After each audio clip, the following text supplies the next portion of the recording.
네, 안녕하세요. 고기.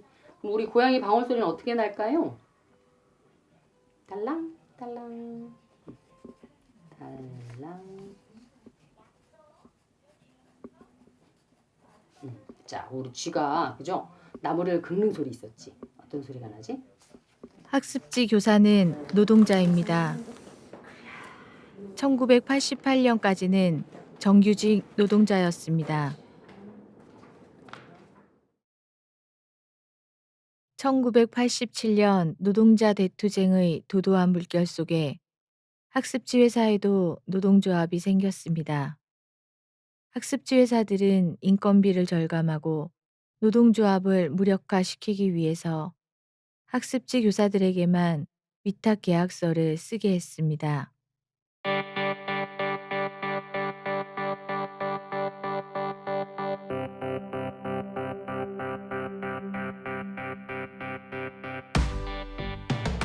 정규직 중심의 노동조합이 있었지만 학습지 교사들의 노동 조건은 점점 나빠져만 갔습니다.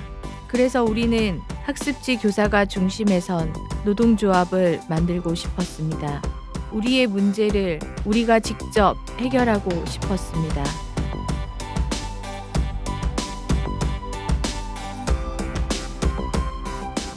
민주노조를 만들고 함께 싸워가면서 지켜온 세월이 벌써 17년째입니다.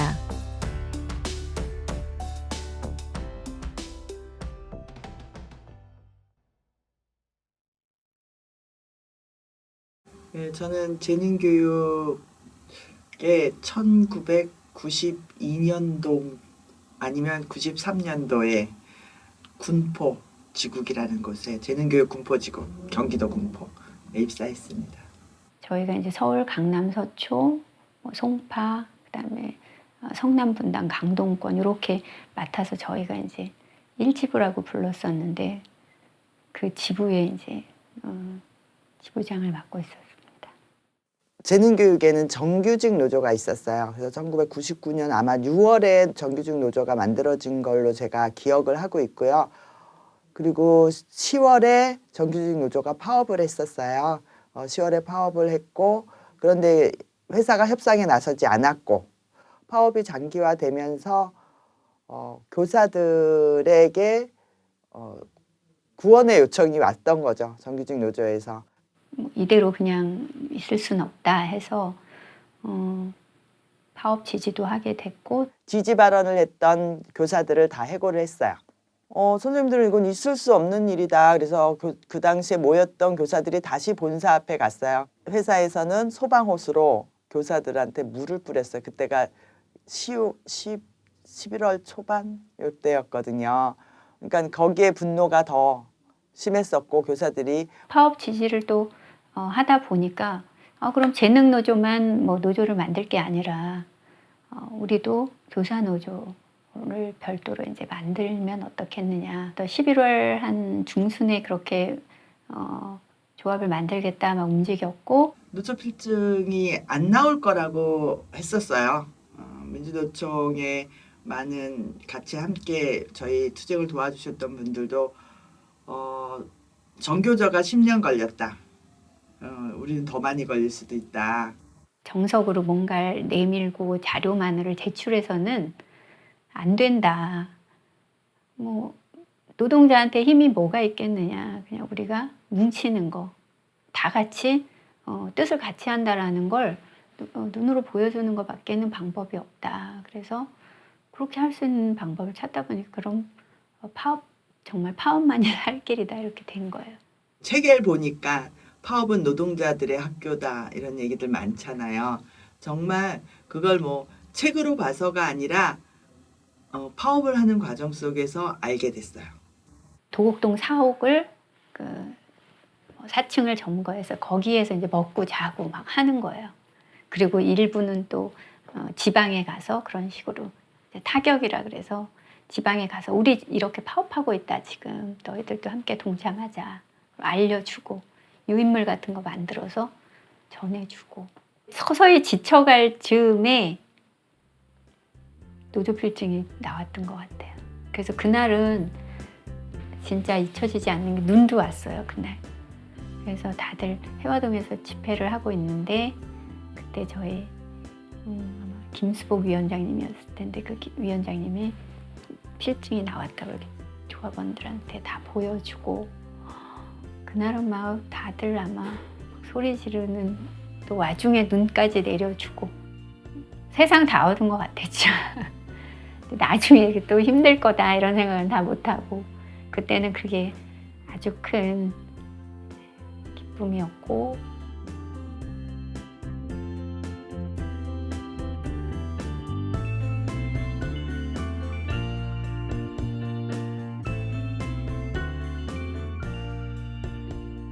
노동조합이 만들어지면 그동안에 맺혔던 모든 것이 해결되는 줄 사실은 알았어요.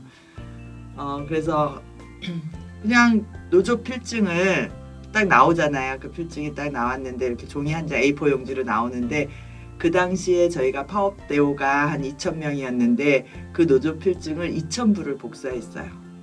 조합원들 다 그 너무너무 소중한 거니까 집에 가져가서 간직하라고. 그 정도로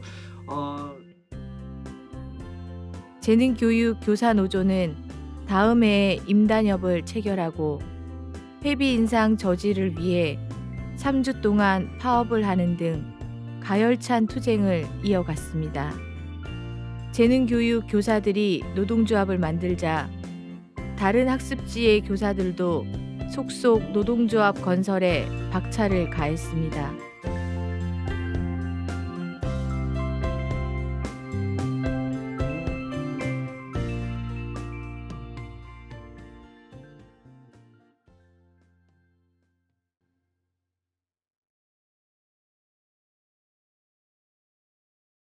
예, 저는 대교 눈높이 교사를 2000년 1월 즈음으로 기억해요.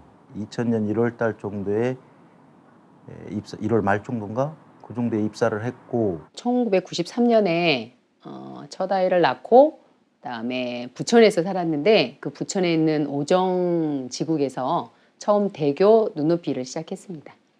입사 한 두세 달 후에 선배가 노동조합 만들어 보자 라고 했고 그래서 저는 그때 그 선배한테 우리가 노조가 되냐 사업자인데 위탁계약 사업자인데 노조가 되냐 했는데 선배가 좀 다른 회사에서 만들고 있다 선생님들이 재능이 이렇게 했다 그 소리 듣고 그럽시다 그래가지고 그때부터 노조를 만들기 시작했죠. 눈높이 대교는 재능교육 교사들이 노조를 만들자 발빠르게 페이퍼 노조를 만들었습니다. 복수 노조가 인정이 안 되는 걸 알고 이제 대교에서 노동조합을 만드는 걸 원하지도 않았고 인정하고 싶지 않았고 그래서 본인 그 회사 측 어용 노조의 그 페이퍼 노조를 좀 만들었고요. 저희도 그 가입 범위에 들어간다고는 하지만 저희가 들어가려고 했을 때 들어갈 수 없게 또 만들어놨어요. 들어오지는 못한다. 2000년 6월 성남권 교사 33명이 페이퍼 노조인 대교 유통노조에 가입 원서를 제출했으나 가입 절차를 위반하였다는 이유로 가입 원서가 반려되는 일도 있었습니다. 복수노조가 금지되어 있는 상황이었기 때문에 이미 만들어 놓고 우리를 설립 못하게 해놨기 때문에 우리에게 피부에 와닿게 왜 선별로 가야만 하느냐라는 건 그런 어떤 것들을 회피하기 위한 수단으로 그럼 기업 노조를 초월하는 소산별, 선별 노조로 가갖고 필증을 받아내는 게 맞다라고 하는 판단이 있었던 것 같아요. 그리고 다른 구몬이나 웅진이나 이런 데도 비슷한 각각의 어떤 묶어내야 한다라는 흐름이 있었던 것 같고. 재능교사 노조를 제외한 학습지 노동자들은 2000년 산별 노조인 전국 학습지 산업노조를 건설했습니다. 굉장히 의욕이 넘쳐서 야 이거면은 뭐 모든 걸 다 해결할 수 있겠구나. 우리가 뭐 진짜 받을 수 있는 4대 보험 하나도 안 되는 상태였고 자 그런 거를 뭐 다 받을 수 있다고도 생각이 들었고 불안한 밤, 설레임 밤, 또 기쁨도 있죠. 선생님들이 불안은 하죠. 신분적인 불안, 먹고 사는 문제이기 때문에. 근데 불안한 마음도 있고 또 하나는 그 노조가 없을 때 억눌렸던 그런 것들을 이렇게 막 발언하게 되고. 노동조합이 건설되자 현장의 노동자들이 노조에 찾아오기 시작했습니다. 제가 입사한 거는 1998년이었고요. 그때 이제 인천에 있는 구몬 부계지국에 처음으로 이제 입사를 했어요. 가을쯤에. 그래서 한 3년 정도 일을 하다가 2002년 6월에 둘째 아이를 낳았거든요. 그리고 한 100일, 아이가 한 100일 될 때까지 쉬다가 다시 이제 복직을 했는데, 그 복직했을 때가 이제 찬바람이 막 불기 시작한 이제 초겨울 정도였던 것 같아요. 그래서 복직을 했는데, 저한테 이제 배정된 지역이 제가 감당하기에 너무 힘든 지역이었어요. 그래서 이제 지국장한테 이 지역은 좀 힘들다, 내가 감당 못하겠다라고 얘기를 했는데, 이제 지국장이 이런 지하에 거절을 한 거죠. 그러니까 교사는 회사에서 배정해준 지역을 맡아서 해야 되는 것이지 자기 마음대로 뭐 지역을 선택하거나 바꿀 수는 없는 거다. 지국장한테 해고 통보를 받고, 그래서 이제 어떻게 할 것인가 이제 고민을 하다가 노조가 있다는 얘기를 들었었어요. 그 전에. 노조에 대해서 관심도 없었고 굳이 연락을 하거나 뭐 알아볼 생각이 전혀 없었는데, 일단은 제가 궁지에 몰리게 되니까 그래도 노조에게 한번 물어보자. 뭔가 답을 제시해 주지 않을까? 그렇게 해서 처음으로 이제 노조에 연락을 하게 된 거죠. 해고는 자본이 학습지 노동자들을 탄압하는 가장 강하고도 흔한 무기였습니다. 네, 저는 2004년 8월 14일 그때 그 대교에서 저희 같은 경우는 해고라 그러는 거고요. 그리고 회사 쪽에서는 그냥 계약 해지 뭐 이렇게 이름을 부르는데, 잠을 자는데 새벽 한 6시 정도 됐던 것 같아요. 6시 반 사였던 것 같은데, 저희 같은 지점에서 일했던 선생님한테 전화가 와서, 근데 정말 거의 울듯이 전화가 오셨더라고요. 근데 평상시에 저랑 말을 거의 안 해봤던 선생님이셨어요. 그래서 전화가 와서 회사에서 자기가 회사 앞에 쌓여져 있는 회비 돈을 입금하지 않은 돈이 있는데, 그 돈이 한 1,000만 원, 1,200만 원 정도 됐던 것 같아요. 근데 그거를 오늘이 토요일이면 그 다음 돌아오는 월요일까지 바로 입금하지 않으면 이제 계약 해지하겠다, 이렇게 이제 전화가 왔다 그러더라고요. 학습제도 보니까 노조가 있더라. 그러니까 내가 노조에 한번 연락을 해보겠다, 노동조합에. 선생님이 좋다 그러시더라고요. 그래서 이제 그 계기로 선생님하고 이제 전화 끊은 다음에 이제 아침 돼서 이제 그 노동자 홈페이지 보면 노동자 전화번호 이렇게 떠 있잖아요. 그래서 그거 가지고 이제 아침에 그 노동자 전화를 했죠. 방법을 물어봤어요. 한 번도 해본 적이 없으니까. 그러니까 어떻게 시작을 할까요? 그랬더니 선생님, 일단 호응이 있는 선생님하고 만나보라 그러더라고요. 그래서 그러면 일단 만나보겠습니다. 그래서 이제 선생님들이 이제 같이 이제 만나기로 했죠. 그러니까 이제 일단은, 근데 다행히 정말 호응은 좋았어요. 다 같이 공통으로 짊어지고 있는데 서로 말만 못했을 뿐이지, 다 이제 어려움은 있던 건데, 이제 이게 이번 기회에 좀 뭔가 해결이 될 건가?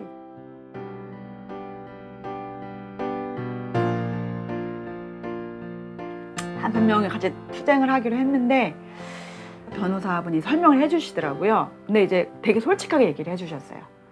이 싸움은 단시간에 끝날 싸움이 아니라고. 노동자성이 없기 때문에 사실 힘든 싸움이 될 거다. 그리고 되게 오래 걸릴 수 있다. 해고 투쟁만 할 수 있는 사람은 하면 되지만, 그러나 그럴 사정이 안 된다는 사람은 다른 일을 하셔도 된다. 이제 이 얘기를 하신 거예요. 근데 이게 그 변호사님을 만나자마자 그 해고 5분 중에 4분이 다 그만두셨어요. 우리는 해고 싸움만 할 수 있는 형편이 아니다. 그러니까 한 달 벌어야 먹고 사는 사람들인데. 이제 본격적으로 투쟁을 시작한 건 2003년부터였거든요. 대화로 해결해보자고 이제 처음에 이제 노력을 했었어요. 근데 그게 안 되더라고요. 그러니까 노조하고는 상대도 하기 싫다. 내가 왜 노조하고 만나냐라는 게 그 지국장의 입장이었던 거고, 어느 날 그리고 또 지국장이 그런 말을 했어요. 이렇게 노조와 연결이 된 상태라면 본사와의 문제지 나와의 문제는 아니다라고 얘기를 하더라고요. 그래서 그 다음부터는 본격적으로 이건 정말 싸워야 되는 거다. 그래서 지역 부계동 이제 그 지국 앞에서 투쟁부터 시작을 해서 그 다음에는 구몬 본사 이제 청계천에 있는데 거기서 매일매일 집회를 했어요. 어떻게 이렇게 부당할 수 있을까? 나는 정말 정직한 노동을 하는 사람인데. 그래서 뭐 선전전 다니고 뭐 집회하고 이런 활동을 2004년까지도 계속 했었죠. 그러다가 해결은 이정현 교사 사망 사건을 계기로 처음으로 구몬 본사에서 노조와의 협상 자리에 나온 거죠. 그래서 제 문제까지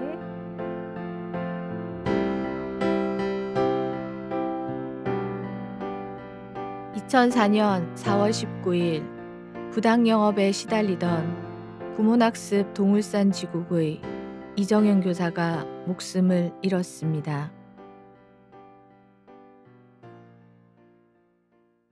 갑자기 그때가 아마 4월 달이니까 선거가 있고 선거 날이 쉬잖아요.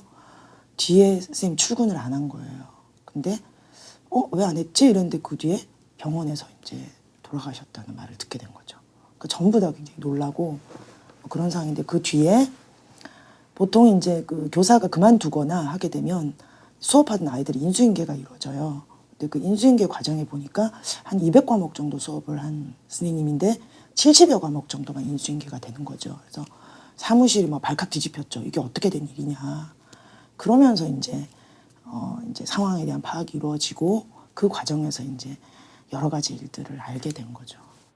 그 비보 전해 들었을 때 일단 굉장히 충격이었죠. 왜냐하면 그때 이정현 선생님 나이가 20대였거든요. 20대 후반 젊은 선생님이었는데 그러니까 얼마나 많이 힘들었을까. 그리고 정말 이 유령 회원 얘기는 교사들 사이에 암암리에 있었던 얘기인데 이게 정말 이렇게 심각한 거였구나. 결국은 이렇게 죽음으로까지 갔구나. 그런 것 때문에 굉장히 충격을 받았었고 또 하나 충격은 회사 측의 반응이었어요. 다이어트 약을 먹고 그렇게 된 거다.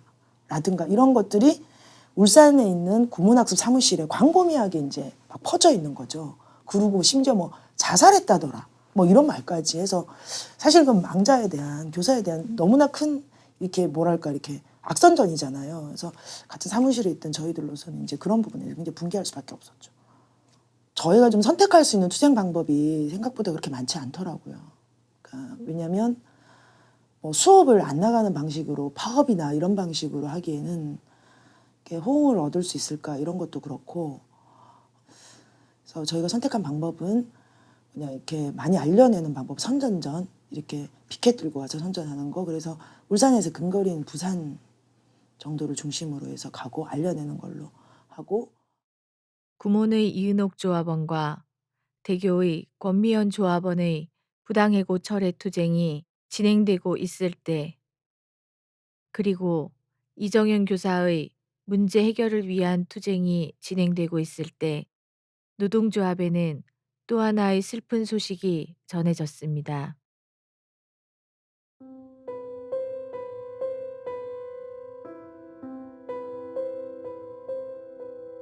위원장 시절에 경험들이 참 소중한 경험들이 많았죠. 한국의 비정규 운동사에 있어서 그 특수고용 노동자 조직으로서는 처음으로 노동자 신고 필증을 받았고 상당히 또 많은 숫자를 조직을 했었고 운동도 지킨다 할 때입니다.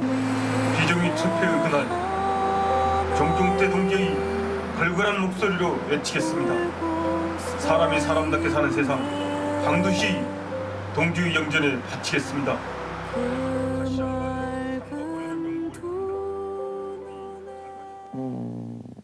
네, 정경토 위원장님이 2002년도 단체 협약을 해야 되는 시기였고 2002년도 단체 협약을 체결을 못했죠. 그러니까 그 2002년도 이전부터 단체 협약은 진행을 했었고 단체 협약 체결하는 과정 속에서 회사가 굉장히 탄압이 심했고 조합원 탈퇴. 회사는 조합 간부들에게 가압류를 걸었어요. 그리고 조합비 가압류도 걸었고 하니까는 뭐 생계도 어렵고 조합원들에겐 자, 저 간부들 봐라. 저렇게 거지처럼 살 수밖에 없다. 너희도 나서면 회사는 가압류 할 거다. 라고 했기 때문에 조합원들은 숨어 지낼 수밖에 없었고요. 그리고 더 이상은 이제 파업 투쟁이나 어떤 대중적 투쟁, 조합원들과 함께 할 수 있는 투쟁들이 어려운 상황이었고 그래서 이것을 뚫고 나가기 위해서 단식 투쟁을 좀 길게 하셨어요. 단식 투쟁이 끝나고 건강을 추스려야 되는 그런 시점들이 있는 거잖아요. 근데 워낙 바쁘게 움직일 수밖에 없는 상황이어서 본 행사를 여러분들의 뜨거운 박수와 함성으로 열어젖히겠습니다.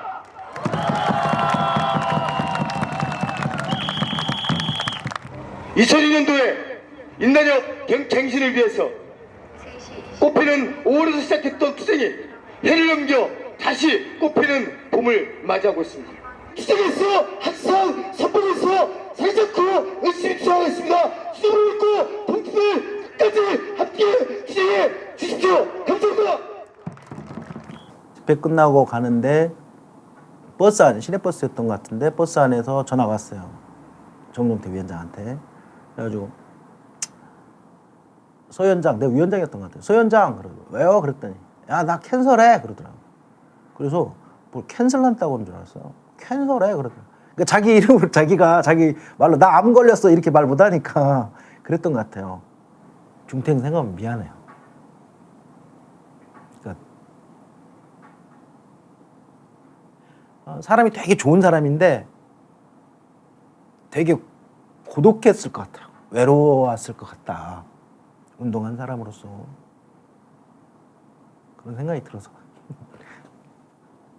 근데 운동하는 사람들은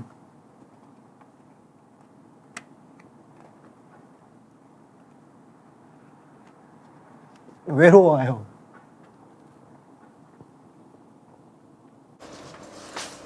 투표 인원에서는 86.8%요.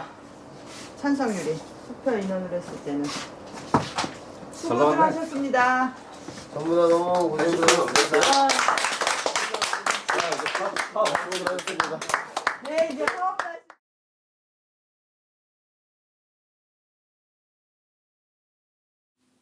정종태 위원장은 가족이 없었어요. 그래서 암 투병하는 과정 속에서 사실 저희 너무 살리고 싶었어요. 근데 가압류 되고 돈이 없었잖아요. 그래서 각 집회 다니면서 치료비 목금을 했어요. 그 당시 암센터에서 아직 상용화된 약은 아닌데 뭐 실험으로 동물 실험에서 성공한 약이 있는데 그거를 할 기회를 주겠다고 얘기를 했어요. 그게 한 번 맞는데 300만 원이었어요. 자기가 하고 싶은 일도 많았고 자기가 재능교육 교사노동조합을 하면서 자기가 느꼈던 것, 이 비정규직의 문제를 어떻게 풀었으면 좋겠다라는 생각들을 가지고 전국을 다니면서 조직 활동을 했었는데 마음 아프죠. 그런 사람들이 좀 더 활동하고 그 사람의 생각을 더 같이 펼칠 수 있는 그런 것들을 만들어 줄 수 있었으면 좋았을 텐데 못했던 것 후회스럽고 안쓰럽습니다. 지금 더군다나 이제 다 느끼거든요. 그러니까 나 혼자 해가지고는 이거는 다 뭉쳐도 비정규직들도 뭉쳐가지고 같이 힘 합쳐도 어려운데 나 혼자 뭐 이거 한다고 해서 될 일이 아니다라는 걸 다 알기 때문에 동생들 만나고 싶죠. 뭐. 편안하게. 동생들 만나고 싶죠. 그 소박한 자리에서 시작할 수 있는 일들부터 찾을 것 같아요. 소박한 자리에서 찾을 것 같아요.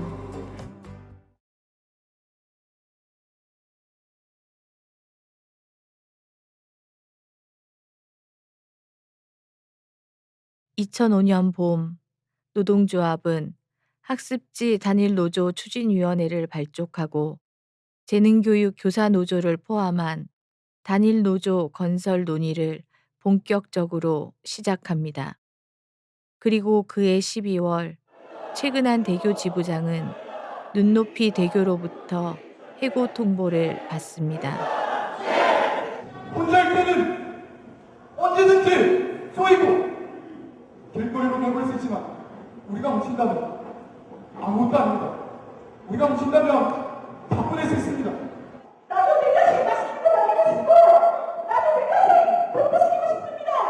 그렇지만 대교가 가능하면 저는 부정하고 목표 거짓말 조상의 교육은 저희 자식을 하고 싶지 않습니다.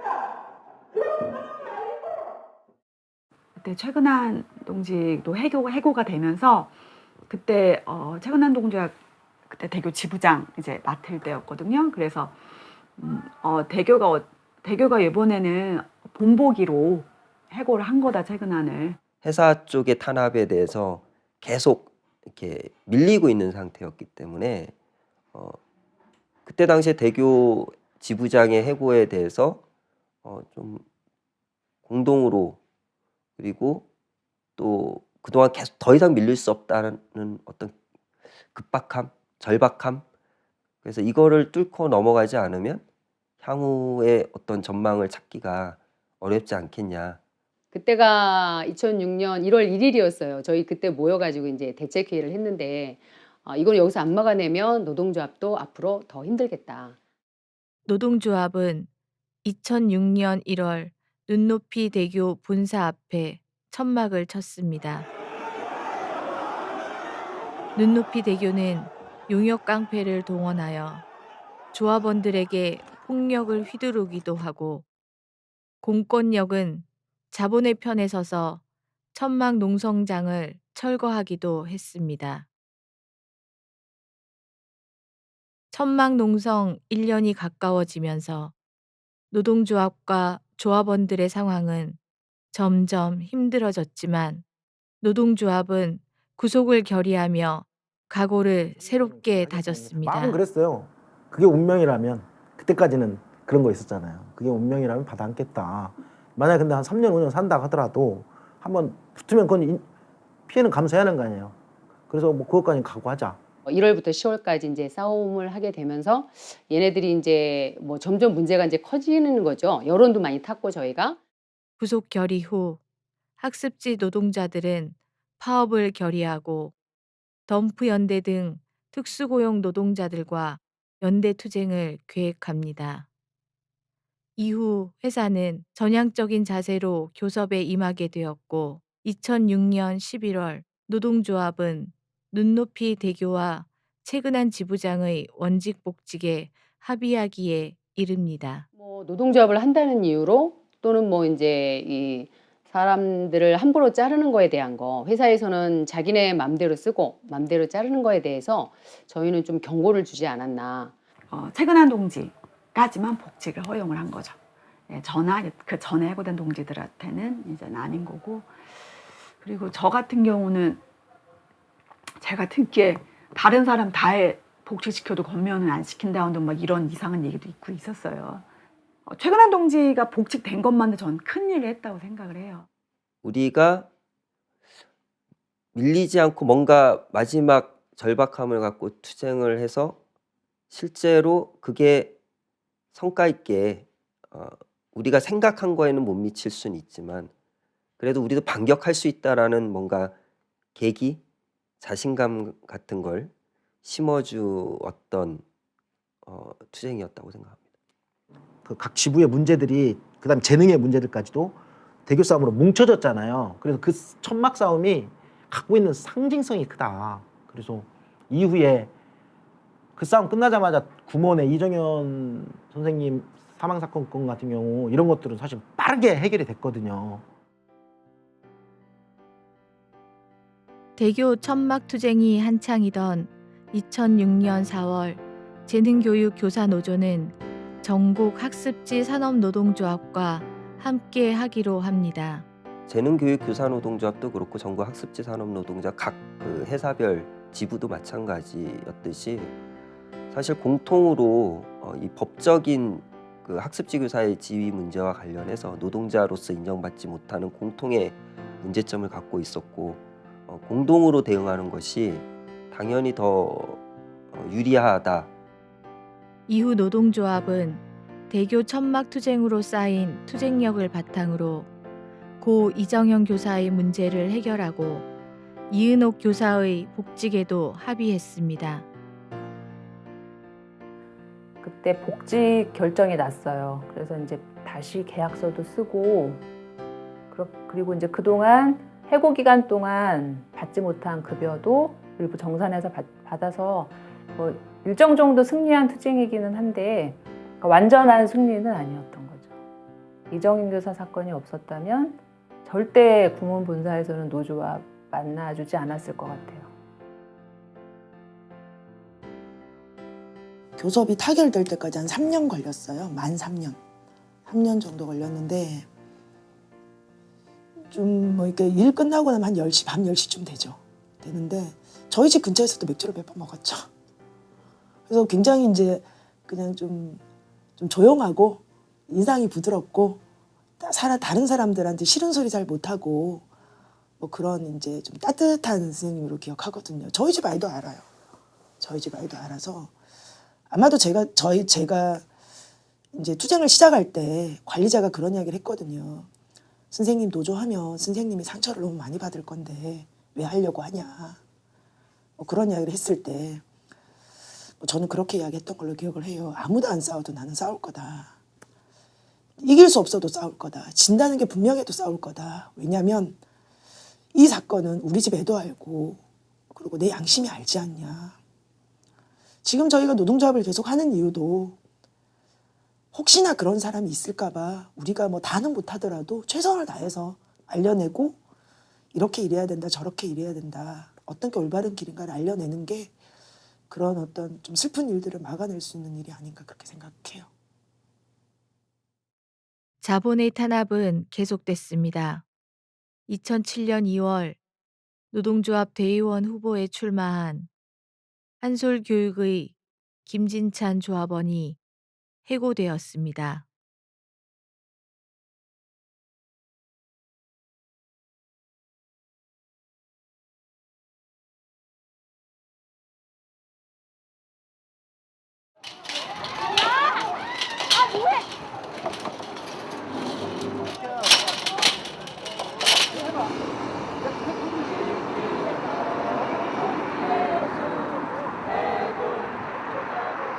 저는 2001년도에 재능교육에 입사했고 지금까지 일하고 있는 오수영이라고 합니다.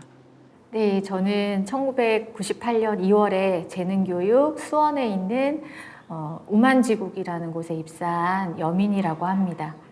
2007년 단체 협약안이 나오면서 수수료 제도가 개혁이 됐었어요. 예를 들어서 한 100만 원이라는 고정적인, 완전 고정은 아니더라도 그 정도 선을 유지하고 있던 교사들이 실적에 따라서 뭐 80만 원을 받기도 하고 60만 원을 받기도 하는 그런 상황을 초래할 수 있는 안이었거든요. 노동조합은 계약된 수수료 제도의 변경을 위한 재교섭을 요구했으나 회사는 계약된 수수료 제도로 계약하지 않으면 해고하겠다고 협박했습니다. 오전부터 상황은 그 위탁계약서 거부자들이 오늘 그 항의 방문을 했고요. 그 위탁계약서 거부자들한테 하는 얘기는 뭐 이제 바뀐 제도로 일방적으로 그냥 적용하겠다. 계약서 쓰든 말든 상관없다. 뭐 이런 태도로 얘기하고 있고요. 오늘 아침에도 이사님한테 말씀드렸습니다.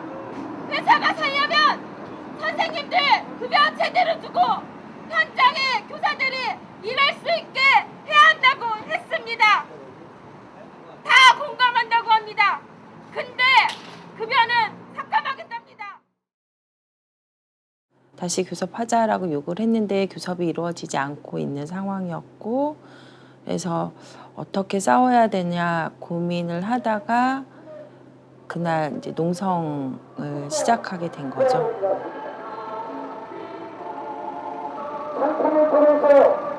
자기들의 이익을 위해서 선생님들의 수수료는 대폭 삭감하고 인간 이하의 제도를 만들어놓고 그것을 유지하기 위해서 폭력도 불사했습니다. 저희의 요구가 너무도 당당하기에 저는 이 제도가 바뀔 때까지 끝까지 투쟁할 것입니다.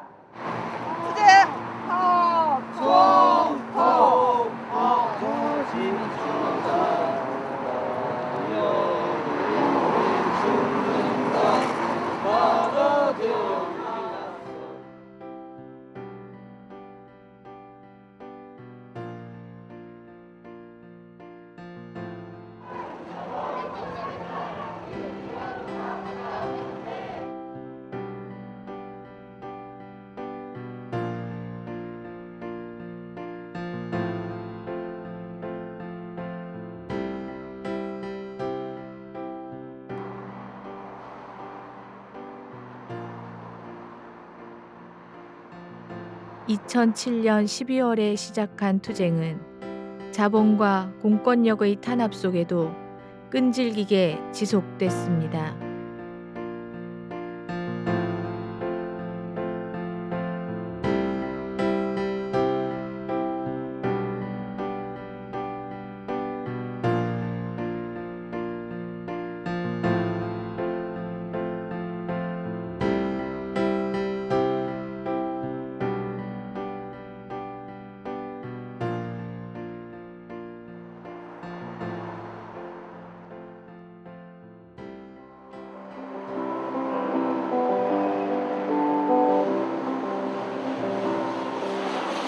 새와도 옷살이 낮은 언덕이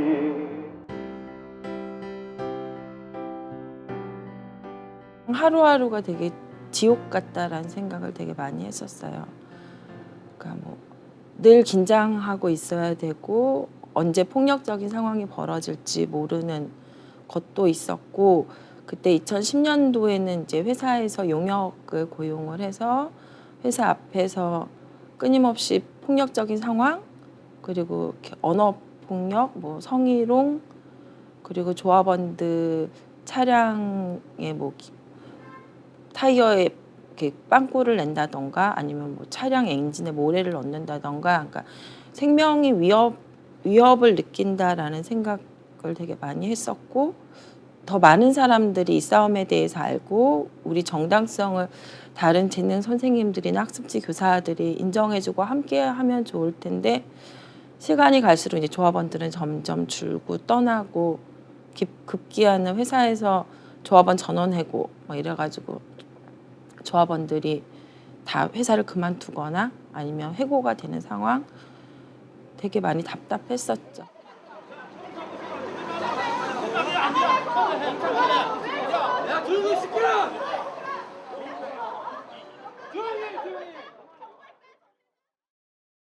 투쟁이 한창이던 2012년 1월 13일, 암 투병 중이던 이지연 조합원이 목숨을 잃었습니다.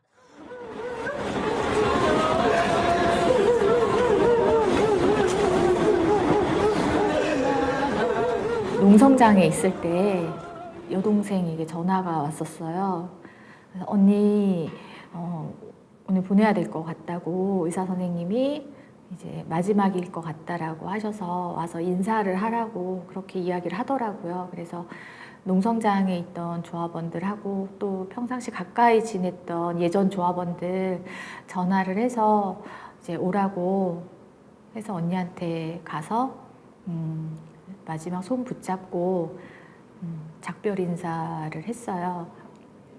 굉장히 정이 많은 사람이에요. 정이 너무 많아서 예를 들어서 밥을 같이 먹으러 가면 꼭 각자 거를 안 시키고 같이 먹을 수 있는 거 시켜서 나눠 먹는 사람.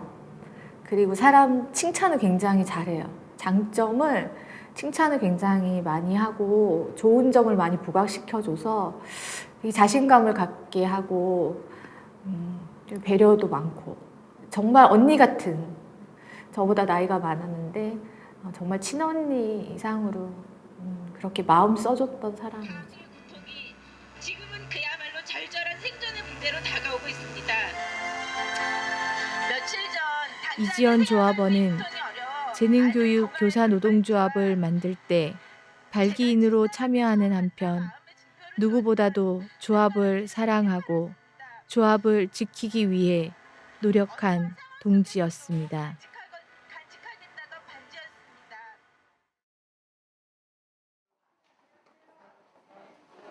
조합에서는 매년 2월 먼저 간 동지들의 뜻을 기리며 추모제를 열고 있습니다.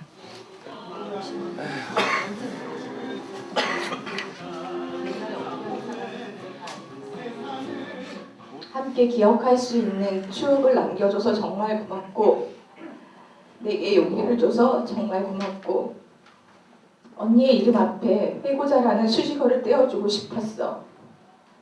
그리고 회사는 언니에게 사과해야 한다고 생각했어. 그리고 우리에게도. 그래서 겁 많고 소심한 내가 용기를 냈던 거야. 그리고 버틸 수 있었어. 언니 덕분에.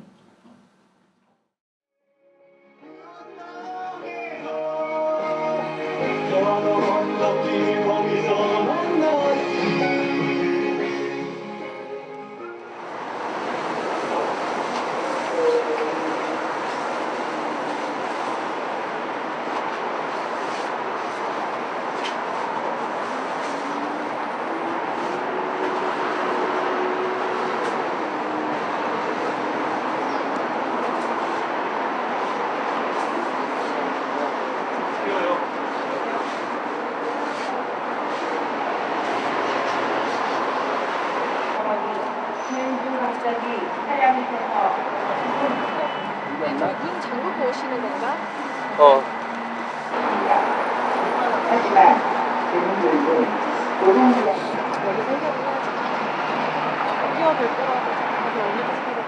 사실 그때는 방법이 없었어요. 그러니까 내부적으로도 상황이 조금 안 좋았고 투쟁도 정체되어 있는 시기가 있었어요. 그래서 뭔가를 해도 조합원들이 선전전을 하거나 그거는 일상적으로 하고 있는데 뭔가 해결할 수 있는 지점이 보이지가 않는 거예요. 우리 힘으로 과연 이걸 할 수 있을까? 이걸 끝낼 수가 있을까? 그리고 지연 언니 죽음이 좀 컸던 것 같아요. 왜냐하면 회사가 이지연 죽음을 절대 인정할 수 없다. 그리고 복직자 명단에 넣을 수 없다라고 했기 때문에 그거를 해결할 수 있는 방법은 사실 좀 극단적인 선택이라든가 뭐 그런 거밖에 없지 않냐. 사실 그런 얘기들이 좀 나왔었고 그래서 종탑이라는 선택을 하게 됐죠.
내려오시니까 어떠세요?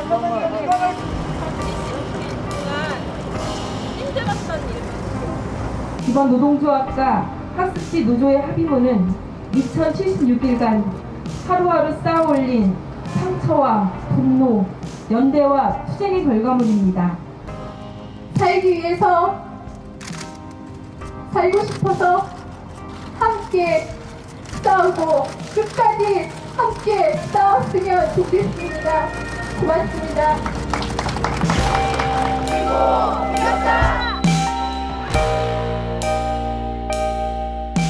합의서에 단체 협약을 원상 회복한다와 이지연의 복직자 명단에 이지연이 없으면 절대 내려가지 않겠다라고 했었거든요. 저희 요구안은 온전히 쟁취했다라는 성과가 있었죠. 회사와 교섭이 진척이 안 되는 상황이었지만 종탑 농성을 통해서 단체 협약 원상 회복, 해고자 전원 원직 복직이 받아들여졌고 그리고 조합원들이 요구들이 관철이 됐음에도 불구하고 성과로 그리고 제대로 된 투쟁으로 평가받지 못하는 것들이 좀 마음이 아팠어요.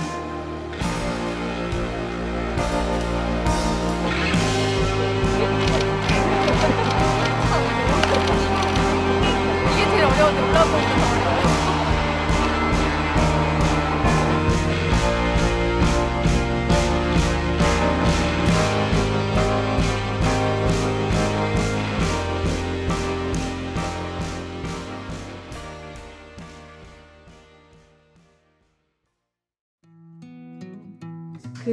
사실 학습지 교사한테 노동조합이 되게 멀게 느껴지거든요.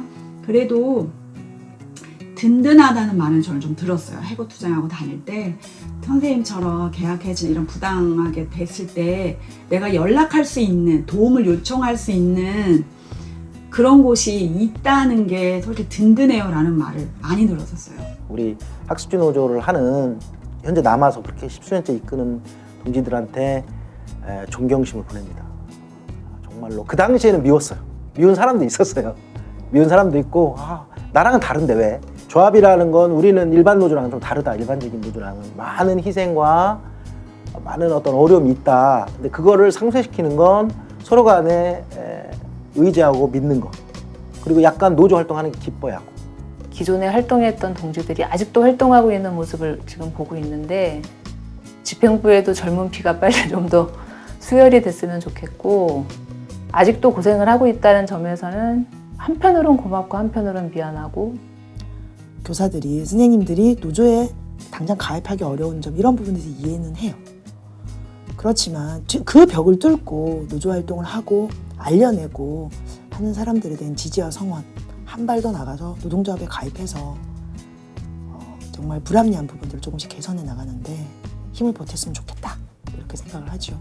그리고 그 힘이 늘어나야 실제로 제도도 바뀌고 현실도 바뀌어낼 수 있다는 것에 대해서 그래도 인터뷰에 응해야겠다라고 생각한 단 한 가지 이유는 꼭 유지되어서 비정규직으로 살아가는 사람들이 세상에 더 많다는 거. 그럼 그런 사람들이 원하고 바라고 할 수 있는 것들을 요구했을 때 그런 것들이 이루어지는 세상이 되었으면 좋겠다. 그러려면 꼭 우리 학습지 노조가 그 정말 선봉에 서서 그런 것들이 길을 열 수 있는 나만의 권리가 아니라 우리의 권리가 무엇인지 우리가 어떻게 되면 좋을지를 고민한다면 그 답도 저는 찾을 수 있다고 생각을 해요. 그렇기 때문에 무리 나누지 말고 함께 고민해서 함께 나갈 수 있었으면 좋겠습니다. 그리고 그것이 노동조합이라고 저는 생각하고 그렇기 때문에 저는 노동조합을 포기하지 않고 아직까지 있습니다.